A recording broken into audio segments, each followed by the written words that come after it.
So one of the things that you can do inside of Microsoft Power Pages is go ahead and add in buttons as well. So for that, I can go ahead and go to any section.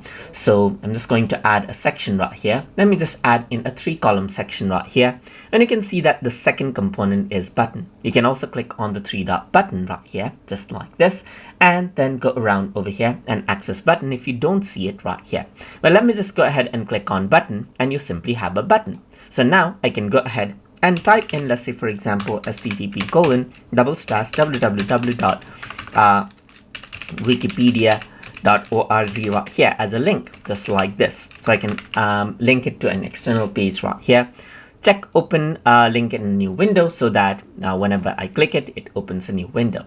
You can also go ahead right here, click on plus right here, and then you can add in another button beneath it as well. So this is what you have. So I'm going to go ahead and link this to this page and keep it in the same page. So you can see that I got 2 buttons right here, just like this, as you can see right here. So you can go ahead and change a style like secondary button style as well. And you can even go ahead and change around the alignment for these buttons just like this as well, as you can see right here, just like this. So that is what you have, as you can see. So if I were to actually go around over here and preview this, let's say for example, I'm going to go around and do a desktop site preview right here. Then what happens is that this is what you have. So you can see that there's 2 buttons right here.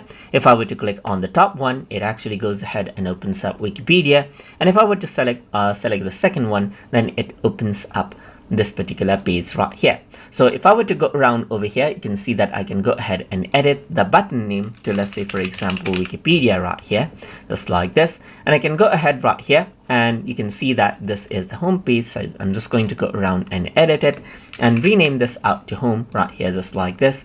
And those are the buttons that you have right here. And that is how you can simply go ahead and add in buttons onto Microsoft Power Pages as required. So I hope you guys learned something as always. And as always, please like, comment, share, and subscribe.